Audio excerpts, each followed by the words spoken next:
did graduate with zero debt. So having no debt over CMU $80,000 debt is way far better. I got the TA offer before coming to the US. Oh. I was doing both of them. I was doing my full-time masters as well, and I was also working simultaneously. In your case, when did you start looking for on-campus job? Everybody ends up getting a TA actually. What?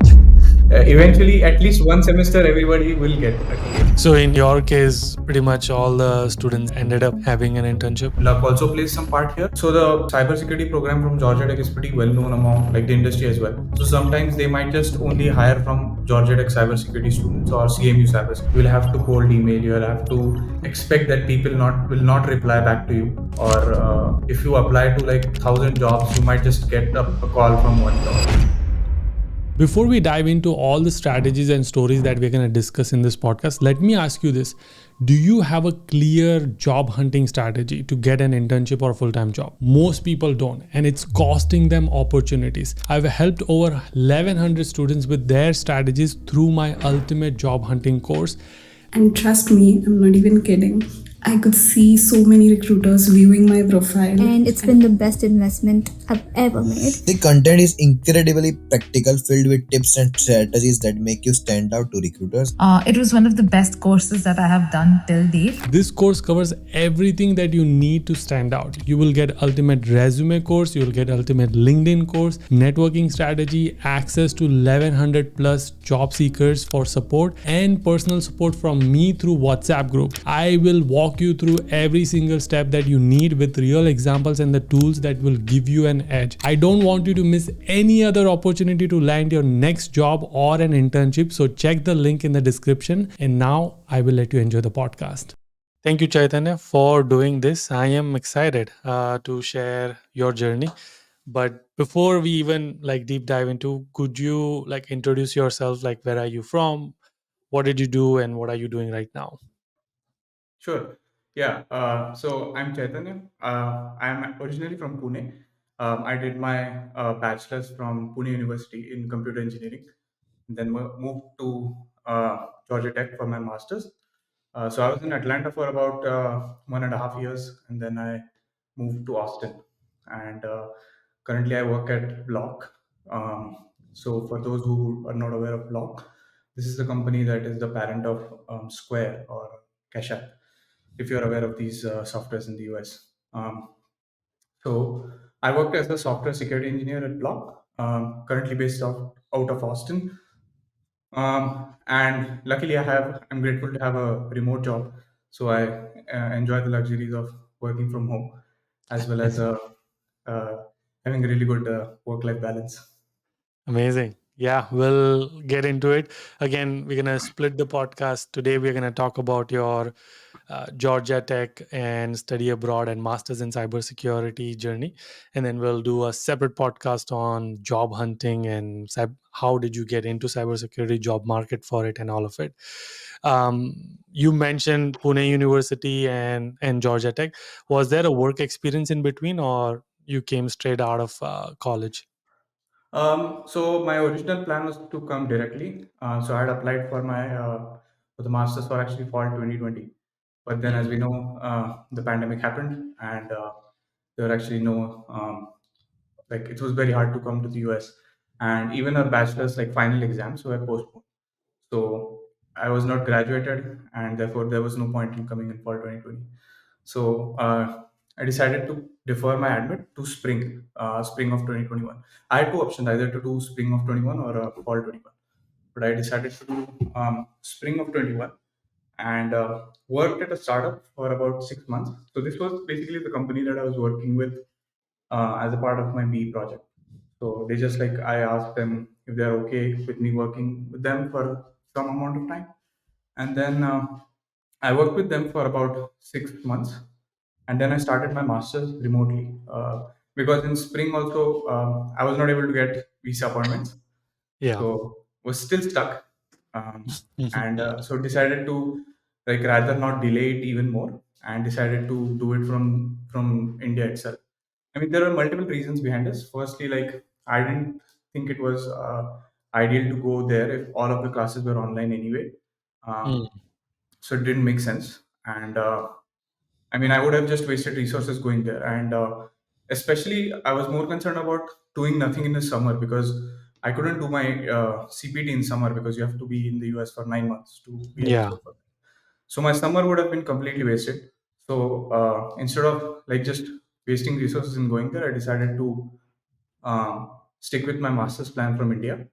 But I also decided to continue my work as well. Mm. So I was doing both of them. I was doing my full time master's as well, and I was also working simultaneously.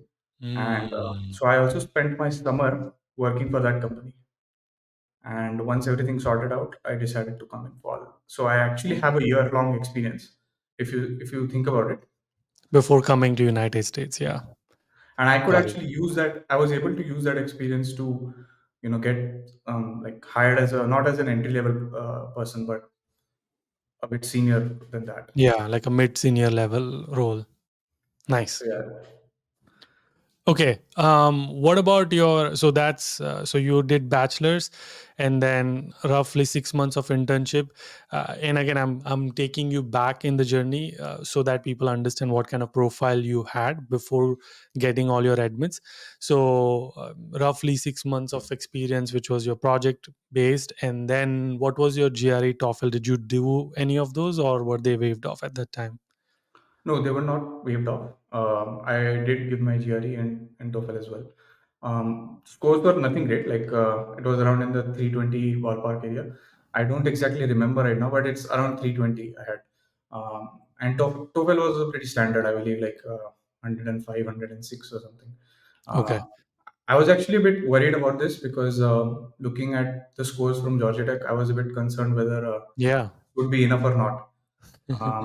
But I thought that I had like other kinds of experiences or other kinds of things that I could use in my application that would outweigh this. Like So what?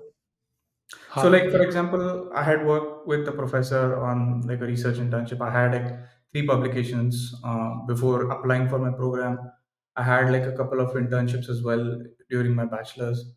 Uh, Decent amount of like good enough letters of recommendation from senior people as well. And I thought that that could help, and it eventually did. And like my whole goal was to like not to be solely dependent on GRE excessively, Yeah. um, because I mean, there and are also, other things. Yeah, also universities don't look at just GRE and TOEFL. Like they are exactly. more like an elimination criteria. There might be some point, but they look at your overall profile, right? So it's not just GRE and TOEFL. In your case, you did have few experiences. You had worked with professors, strong LORs. Assuming your SOP was also very strong to get an admit from Georgia, so I think all of that did play a big role. Hey, before we move on to the next part of the video, I want to quickly talk about our newsletter community, which you can be part of absolutely free. We are now going strong and we have more than 40,000 people in our newsletter community. So imagine 40,000 people are receiving my newsletter every single week, twice a week, where I break down all of the stories that we did and make it a valuable resource for you.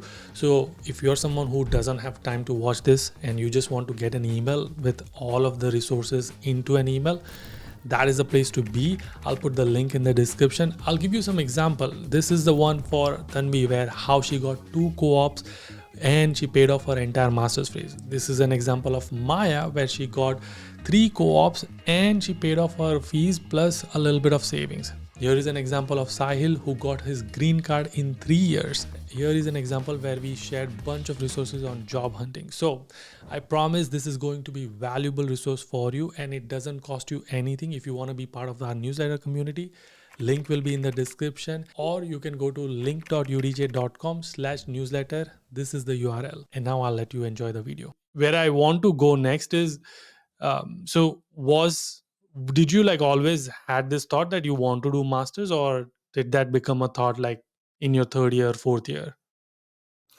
Yeah, to be honest, like I hadn't like actually thought about that before. Like it sort of started to um, become more and more concrete when I was in the third year.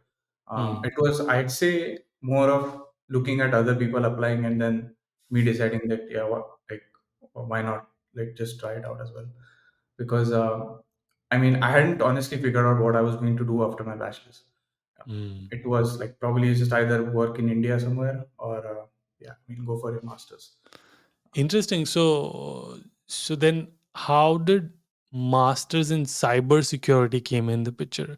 Again, I'm going all over the place, but I'm like, because you are saying this, that you didn't have like a good plan, like maybe work in India, but then you did choose a very specific master's course versus like computer science, which is more generic. So did your interest develop over the time that, okay, cybersecurity is the space where I want to get into, or was like, how did that choice happen?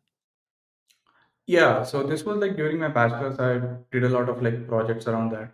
It was mostly through like I was just like someday I think I saw there's this tournament in cybersecurity that you call CTF, or it is called Capture Hmm. the Flag, Yeah. and I decided to participate in that. Having no idea what exactly that is, and I found it to be fun. I thought that it's a pretty cool way. It's something different from your typical like competitive programming and all those things that you do. And I'm really honestly, I'm really bad at that. So and I did not develop a really good strong interest in like being extremely like good at algorithms. Like everyone in my university, everyone used to do like code chef and all those coding practices, and Yeah, like I leaked used to code and like all of that. yeah, and I used to never understand like this is too much for me, I guess. But and like someday I saw about this CTF and I said like yeah, this is pretty cool. Like this is not and luckily I was able to like do it pretty well in that, and Mm. then started to develop more and more. And then I discovered like there were like multiple programs offered in the US as well. I did not just like exclusively restrict myself to cybersecurity programs. I also applied to CS programs as well in other universities. Mm. But like I thought that Georgia Tech was the best option out from all of the admits that I got, based on a lot of things actually, like their good placement record, their reputation, and of course the tuition waivers as well, and all of those things. Uh, but yeah, I mean, it actually helped to do this masters in this specific area, so that I was able to like target more towards these kinds of jobs rather than being just a generic software engineer. Mm. Got it. And your internships were also into security? Yes, all of them were like cybersecurity internships. Got it. Okay. Cool. So GRE, TOEFL, so again, 320 plus, TOEFL 105, sub roughly 6 months of experience, few internships, research projects with professor, 3 publications. That's your overall profile. Now comes down to picking the universities. How did you like decide? Like, okay, how many, first of all, universities did you apply to? And then how did you come to the conclusion that these are the universities I should apply to? And were all of them for masters in cybersecurity? Yeah. So I had filtered out to about like 10 universities and I ended up applying for about eight. I think four of them were like really ambitious universities and four of them were like pretty safe that I thought that I'd definitely get into. Like once I, and like one thing that I had figured out in my mind that I'm like, I was not going to go to some consultancy that like helps you with all of these applications. Because I didn't see the value out of it, honestly, Mm. because from what I was talking to other people, they would always suggest you with generic universities that they know you would get in, and they would never push you to get into these good universities because they have Yeah. to play it safe. They have to make sure that you get in somewhere, right? Well, it's not all just to play safe, but also these safer universities have partnerships with them, and when you go there, the universities will pay consultancies like 10% of your fees. So there's also this other angle that they try to play with. But again, I love the fact that you did decide to go on your own and keep continue your thought, like eight Yeah. universities. Yeah. Yeah, and like one more thing is like they just literally like help you like write out these resumes like and your LORs and SOPs for you, and you just like take the back seat and they are doing everything for you with the money that you've paid them. That didn't seem right to me honestly, because I wanted to write my own experiences in the SOP as well as like the things that I did, or and from my perspective, not like somebody else who's writing it for me. But now that we have like ChatGPT and all of those tools, it's pretty much easier for people to like at Yeah. least like, proofread and go through all of these things. But but yeah, then I like shortlisted 8 universities out of that and decided to like apply for all those eight. The ambitious ones were Carnegie Mellon, Georgia Tech, UC Berkeley, and UCLA. And the rest of them Wow. were All of them are like $80,000 in up fees. yeah. And then the rest of them were like UT Dallas. Then I think I had applied to University of Florida, UFL. I think University of Maryland, USC. Sorry, University of Southern California. Uh, Nice. so I actually ended up applying to two programs of University of California. Actually, they were allowing us to apply to two programs with one application One fee. application. Acha. Huh. So I Okay. ended up doing that. And then later on, I realized that, like after looking at these programs, I realized that the fees are absurdly high for a lot of these, especially like CMU and all of those like private universities. And I did receive admits from these universities, except for UC Berkeley and UCLA. But I ended up choosing Georgia Tech because like obviously like the fees for CMU were extremely high, and one of my primary objectives, like after looking at those fees, I actually did a mental calculation and I realized that it's going to take me about 2 years to actually break even on my uh, like loan. And like after I take a loan, it's going to take me at least 2 years to at least completely uh, like pay off the loan. And How did you calculate this? I mean, I just took a rough estimate about how much estimate like the fees are for the 4 semesters, and then my housing costs and how much savings that I have in play, and it came out to around like 50-60 thousand dollars. And assuming that you do an internship that takes off about like 10-15 thousand dollars or even more, um, I thought that this is too much. Like especially I usually am very against this idea of taking loans. Personally, that is something that I don't like. I try to avoid that Yeah. because like it constantly gives you that kind of stress, The that pressure. Yeah. I pressure, yeah, understand. that every day you like wake up and you think about like you have to pay this off before you can actually do anything in life.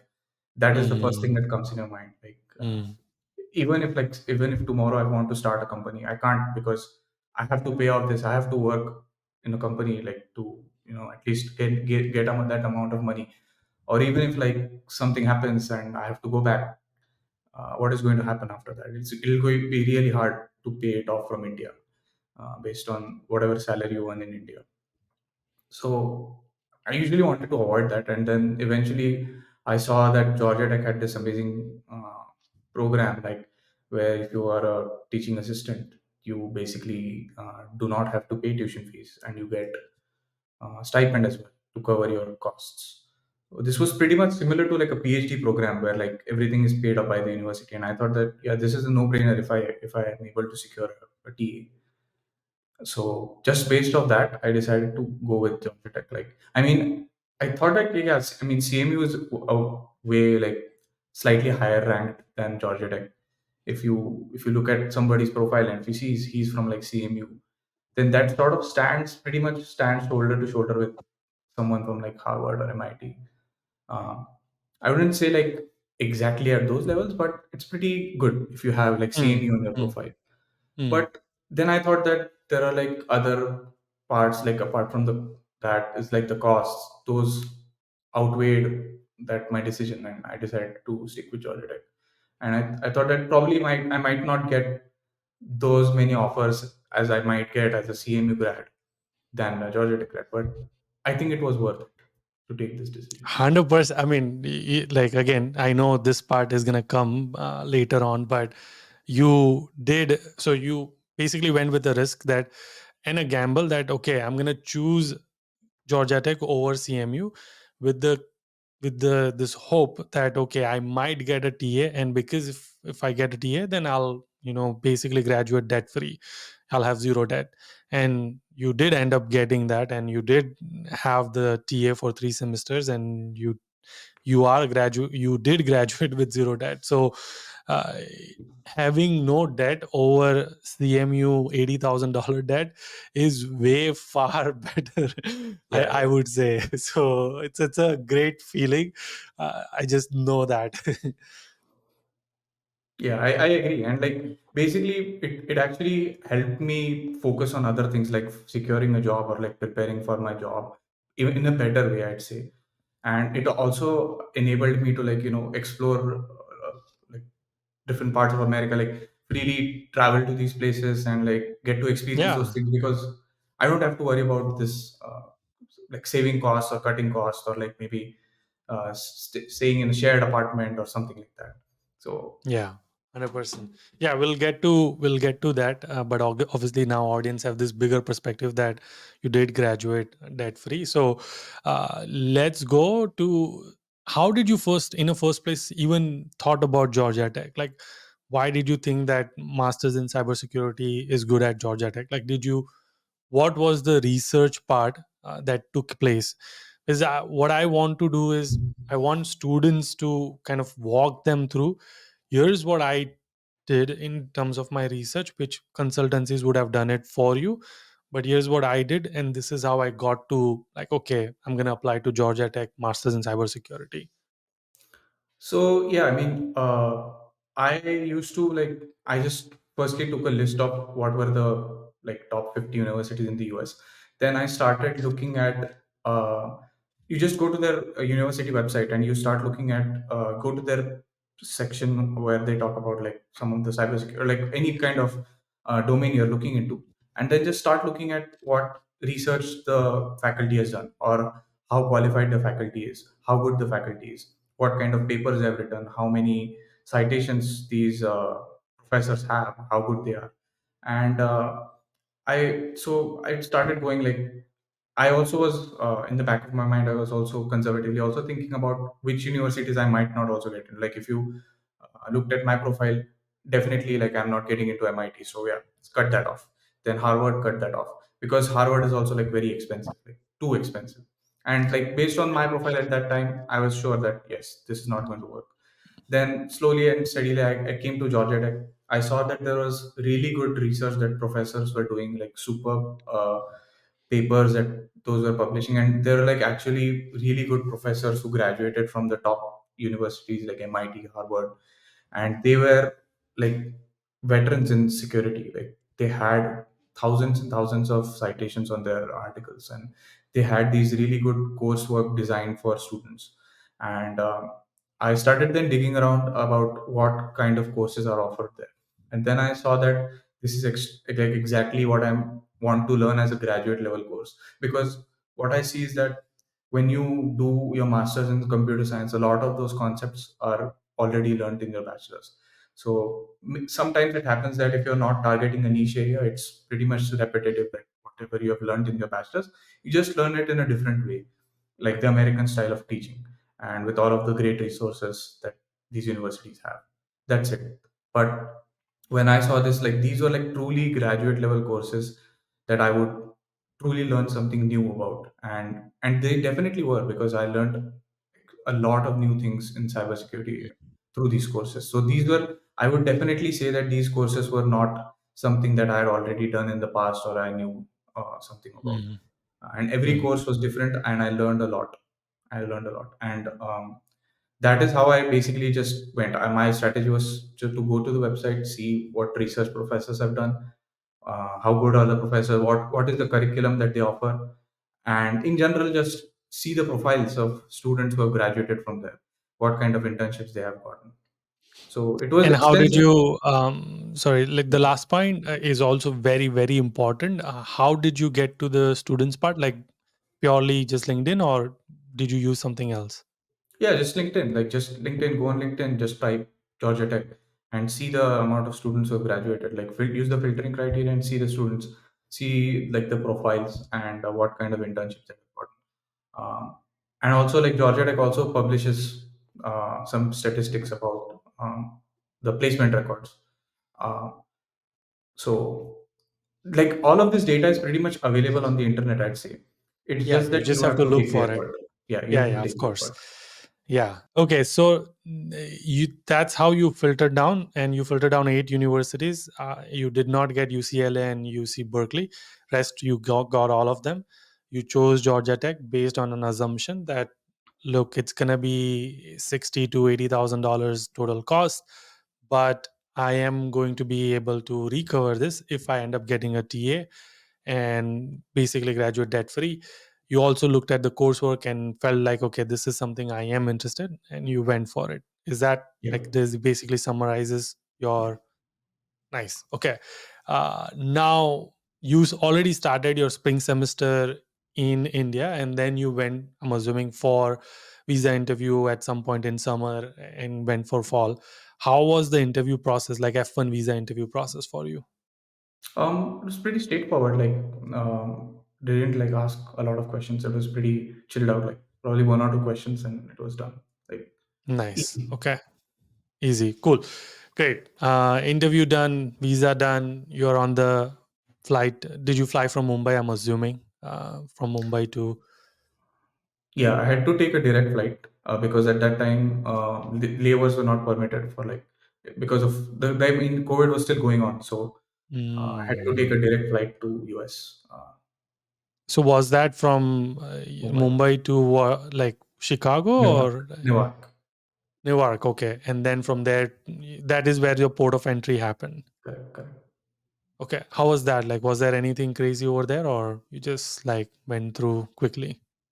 Yeah, pretty chilled. Like there was a lot of like wait time actually because a lot of students were coming in at that time, and there were like very few counters open. So uh, Hmm. it took a lot of time. I think it took about 2.5 hours to actually Hmm. clear that. But it was like pretty straightforward. And then from there, you went to Atlanta Right. airport, I'm assuming. And then, how did you get from Atlanta airport? How far is the university from airport to wherever you were heading? Yeah, it's pretty. It's like I think like about 20 miles or something, and there is the metro like a transit system that will take you directly to Georgia Tech, like from the airport. But I didn't take it because I had a lot of luggage with me, so just took the cab and went. I mean, I was luckily staying pretty close to the university, like, and it was a student housing, so I was able to take a cab and go. Two questions. One, simple one. What does it cost from airport to getting to the university? About like so if you do like Lyft or Uber, it takes about like $30 or something. But at that time, what happened is I didn't have a US phone number, so I was not able to create a Lyft account or Uber account. So I had to use those standard taxis that they have, Acha, हाँ. and they charge on a So mile per mile basis. So it came out to I think $45 or something. yeah. It's always expensive than Uber. Yeah. And okay, cool. And then second question is, how did you find the housing? And like, where do most students live in Atlanta or for Georgia Tech specifically? So yeah, for Georgia Tech, a lot of students live in it's like the northern section. I was living like in Midtown Atlanta, like pretty close to the campus itself, and I took opted for a student housing, so it was already furnished, so I didn't have to worry about bringing in furniture or like bed and all of those things. And I got a pretty solid deal. It was actually a new construction that was happening, so they were offering a lot of discounts. So I got a pretty solid deal. And how did you find it? Just through online or like, Online. Yeah, completely online. okay. What was the cost of living? I mean, what So is the cost of living? yeah, if you want like a single bed, single bath, like I mean, sorry, one B in like a 4B, I think when I was paying about $1,000 at that time. Hmm. Right now it could have increased. But like if you like want a studio apartment or like a 1B, I wouldn't recommend students taking that. But if you want that, I think it's around $2,000 in Okay. Midtown. And in your case, you did end up choosing something like this where you want your private bedroom, but uh, I know majority of students end up living in the northern side, like you mentioned. So is that also the same over there, or is that cheaper? It's cheaper because those like they have like unfurnished apartments, so it's obviously cheaper. And then they also have these like townhouses. So those are also cheaper. Student housings are usually expensive because like you don't have to worry about electricity or internet because they include everything in the rent. You just like come in, everything is set up for you. It just works out of Okay, so in the your case, it's just 1,000 plus grocery, I'm assuming, yeah, and your and phone bill. phone bill, correct. Yeah. Okay. And so what would that be like? Roughly what, 1,400, 1,500? Yeah, with around like miscellaneous expenses, it would be around like 1500. And so the reason I'm asking this is so that people get an idea of like, what is the total cost to study at Georgia Tech. So in your case, when did you start looking for on-campus job or TA, GA? Did you look for any other on-campus job, or you were like laser focused that these are the ones I'm gonna get at? Yeah, I mean, I got the TA offer before coming to the US. So I think that was Oh. enough for me to like, uh, that was sufficient. I didn't feel it necessary to do any on-campus jobs How did you get it before coming to US? because I did my first semester from India, and Hmm. I was in contact with the professor. So I did well in one of his courses. Then I just like emailed him that I'm interested in TAing for this specific course that I took. I got a pretty good grade in that, and he said that yeah, sure. And then like yeah, he gave me the offer, and it was for 1 year, so I didn't have to worry about that. But then eventually, I also got for the next semester as well after that. Hmm. So And so in the first semester, you obviously didn't have on campus job since you were not on campus. yeah. And you took the course with this professor, you build a relationship. And this professor did not say that I'm looking for TA. You just did a cold email saying that, hey, I am I, like I'm happy to do TA for this course. I took this course and my grade, etc. And is that it? Like, is that how you got it, or was there any other story angle to this? Yeah, I mean, I submitted my resume as well. If that helped, I don't know if you read that, but I did submit that in the email as well. If it could have helped, then yeah, I guess that's the case. And the thing at Georgia Tech is that they also have a online masters in cybersecurity and CS programs. So this is specifically for people who are working and they would want a part-time masters.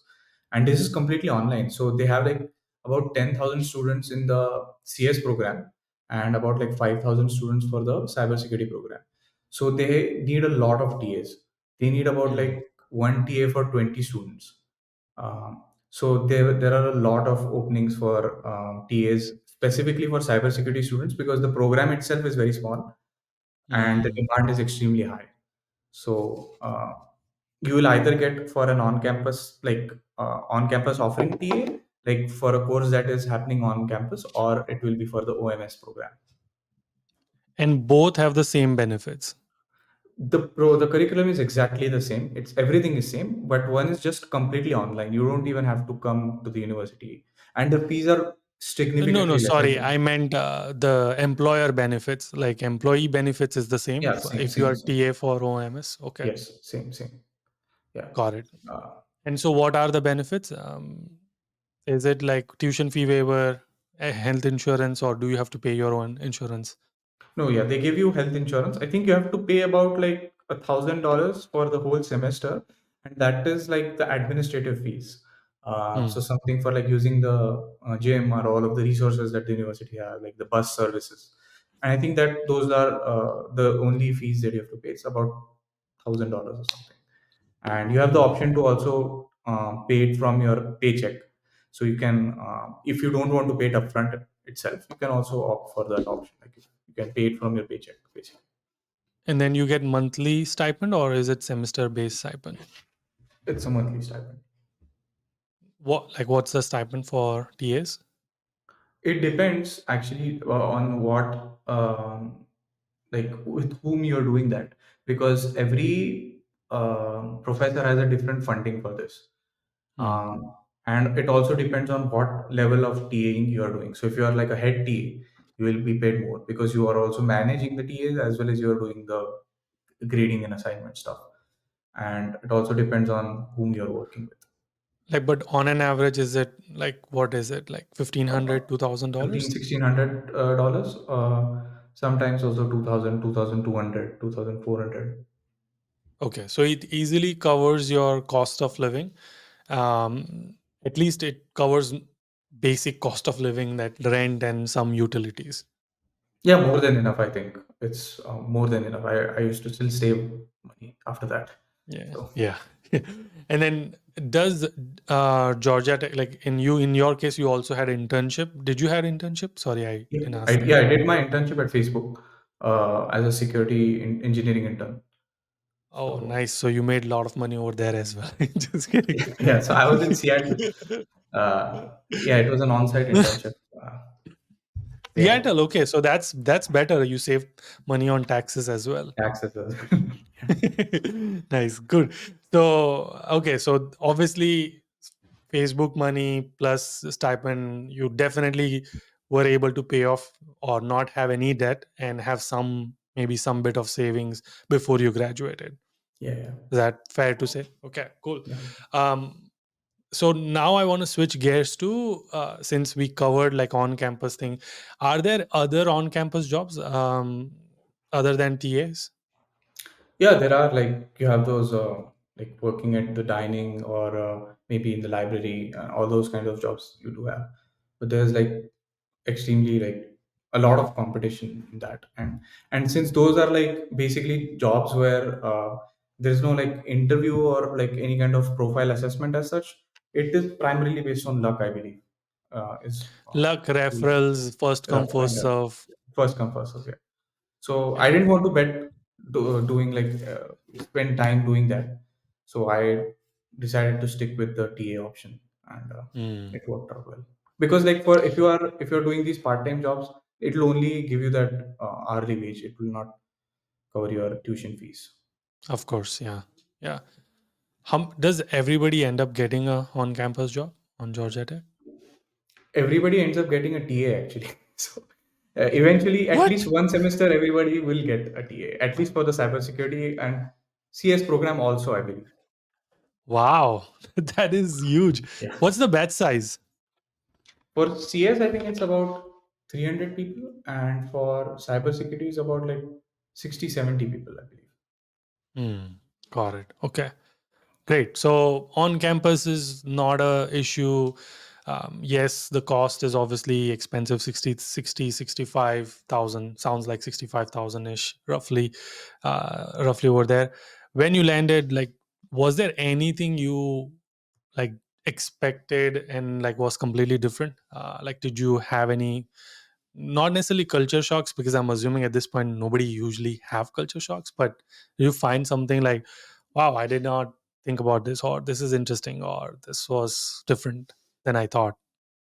No, because like I was in the US before this, like so I was pretty much aware of everything. Like I visited US a couple of times, so I was Oh, aware of all of these things. why did you visit? Is it just like for fun, or? Yeah, I mean, my dad was actually like working here, so I spent like about a few years like as a child over here, and then I also came a couple of times to like visit family. So Acha. I sort of had that idea about how things are in the US. So Okay, so no real culture shocks for you. You knew education system wise also, you knew like everything, probably how it's going, since you already had like first semester. Great. Now cybersecurity curriculum itself, like how is it, and then how did you design your master's specifically? Because in US you can choose which courses you want to pick, where, like which semesters you want to do what. Like, is there a strategy behind it, or did you just like, how did you decide on what courses? I decided to like target easy courses for which I wouldn't have to do a lot of effort, at least for the first semester, because I knew I was going to spend more time looking for internships. So I wanted to like spend time to prepare for interviews as well as apply for internships. So I decided to like take easy like basic courses that would not require much effort from me, or so yeah. I mean, for first I think one semester I did that in the fall semester. Then spent time interviewing and like applying for internships. And then once I had secured the internship, I actually decided to like do those tough courses that I wanted to do. Mm. Are all the courses project based or are there some research based? A lot of them are research based, and you also have like standard curriculum. Like you also have the option, and there is a for Georgia Tech specifically, you have the option to actually have to do a project at the end. So there is a master's project, which is the research project. Capstone project. Yeah. Capstone project, yeah, that's for about like 5 credits or 6 credits, I think, and Mm. that is a research project. So this is mostly, I'd say, an academic oriented course, but you can also customize it to be more like industry oriented by taking the relevant courses.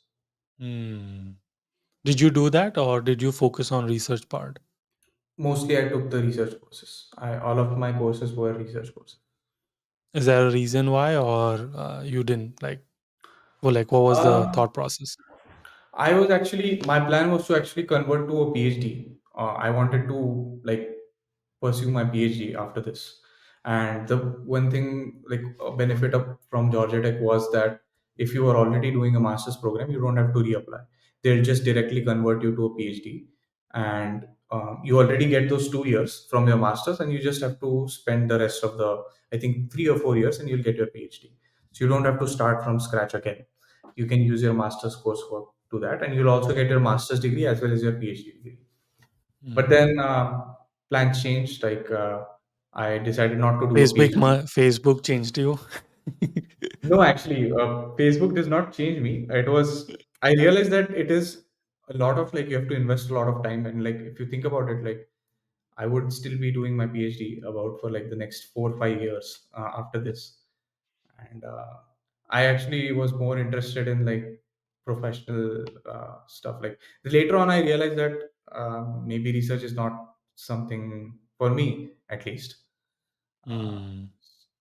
I mean, when I took these courses, I was really like fascinated by the amount of research that these professors were doing, and all of this was like insanely amazing research. And I was like very fond of like doing that myself, like at least being a contributor to the academic field.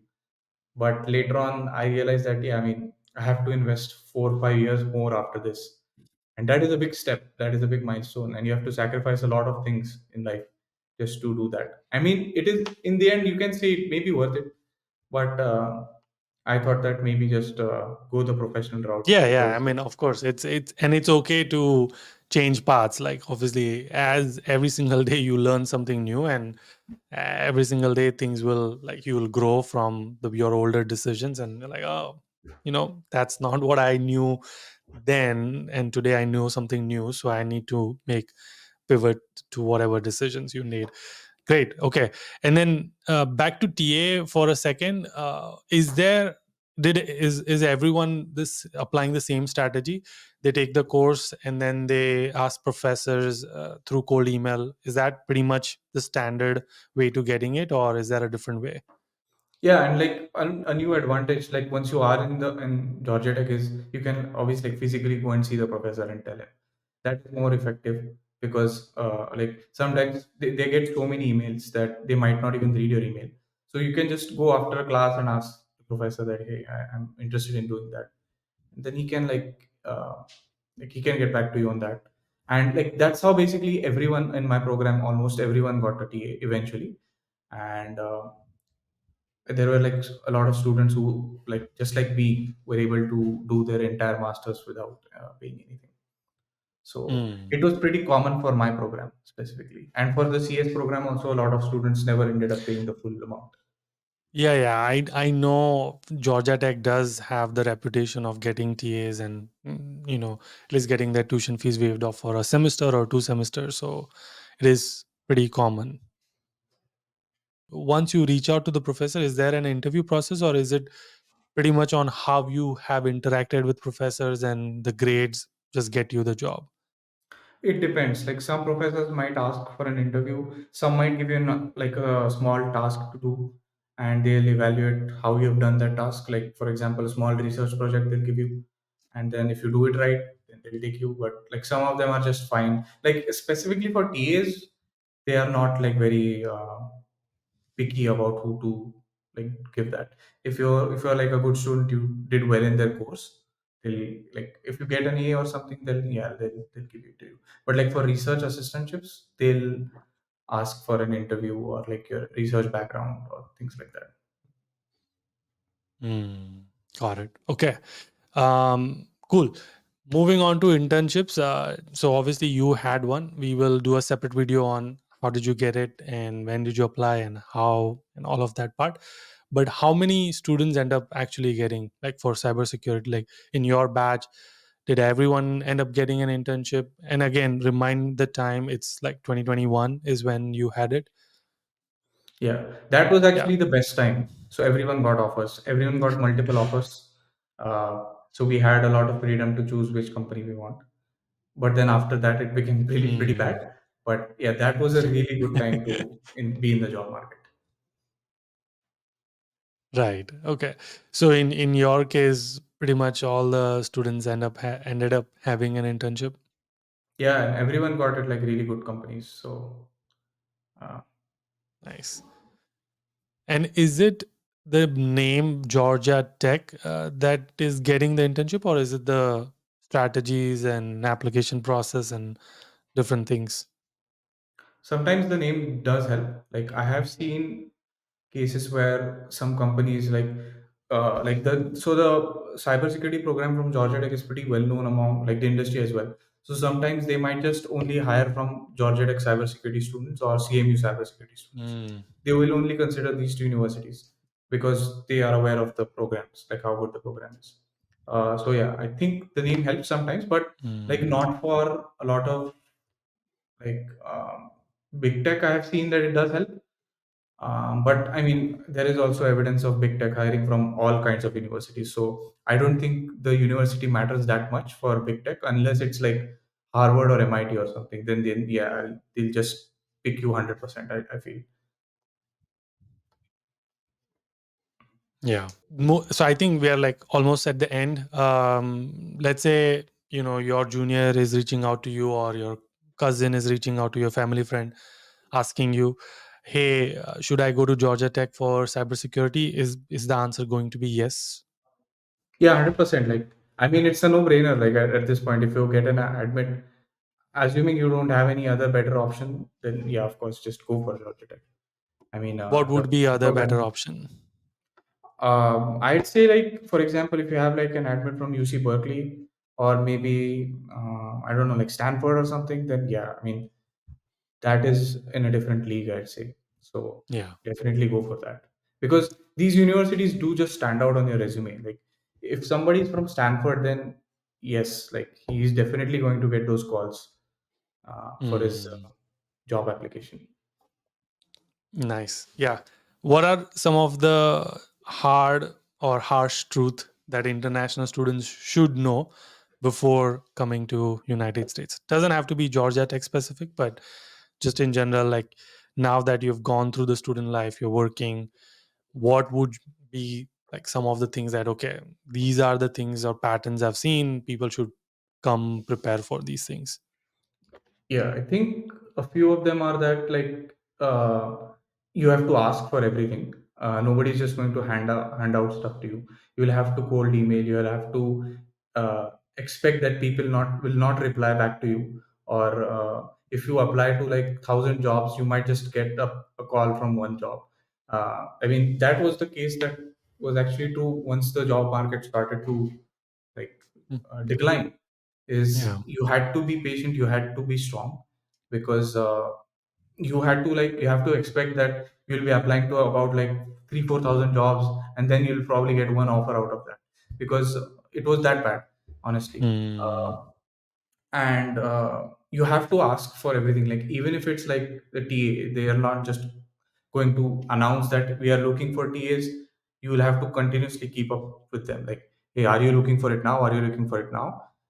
Because the moment that it happens, there might be 100 students waiting for that because the competition is extremely cut to cut. Even in case of internships, you might be competing with 100 students and you have to just stand out from them. And also remember that luck also plays some part here, but just focus on the things that you can control by yourself, and not worry about the things that you don't have any control over, like luck, for example. Love that. I actually was talking to another Georgia Tech student. This is like a year ago, and she mentioned the peer quality. And coincidentally, she's also from Pune University. uh, she did computer science, and she mentioned the peers was extremely refreshing for her. It was competitive, but the quality was so good that it made her feel that she needs to work on herself, coming from her background. Did you feel this at all, or like, and how much of a difference does it make to have a good peer quality?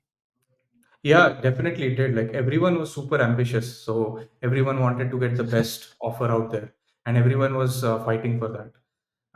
And that actually helped me a lot to be on my best to get this. Like, I mean, it actually helped me to like prepare well for all of these things, and even apply to a larger chunk of companies that I were not expecting to get an offer from.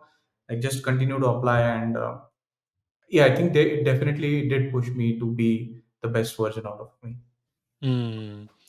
And then, are there any other things you did on campus to maximize your experience at university? I mean, probably like participated a lot in those extracurricular stuff that happens around the college. Like so many events are there.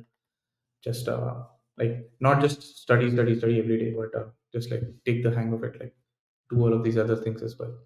Like what? Like there are so many events, cultural events that are happening on campus. There are like other kinds of initiatives that are happening. Like you can just be a part of that, or like there are student clubs that you can join, like coding clubs. There are like cybersecurity clubs, like so many things to do on campus beyond just studying. So Did you end up like going to conferences or competitions at all, or like you didn't need it? yeah, I did like end up participating in a few CTFs, a few competitions. Also did get a chance to attend some really good talks at Georgia Tech. Not conferences, because I didn't focus much on my research work to like actually publish a paper, because if you want to publish into a good conference, it would take about a year and a half, and you have very less time as a master student.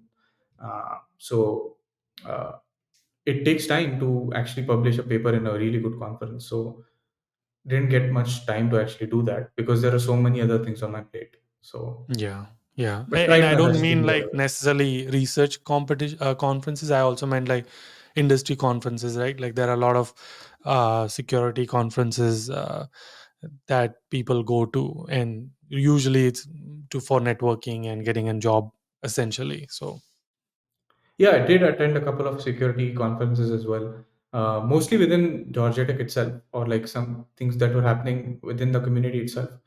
But I think like one or two outside of Georgia Tech as well. Uh, nice. yeah. Cool. Amazing. Any last words of wisdom before we wrap? I'd say, like to all the students, is just hang in there. Everyone, I mean, there are a lot of things this country offers, and I'd say like yeah, it's truly the land of opportunity, as people say. But you just have to be patient, and you have to be like, you have to understand what are the harsh realities as well. But if you are ready to struggle, if you are ready to give your best out there, then I guess the sky is the limit for you. There are a lot of tech opportunities in the US. Nice. Love it. Awesome. Thank you so much, Chaitanya, for doing this. Can't wait to do this again and talk about how did you get Meta and your current job and the job market and all of it. But until our next one. Keep smiling, keep hustling.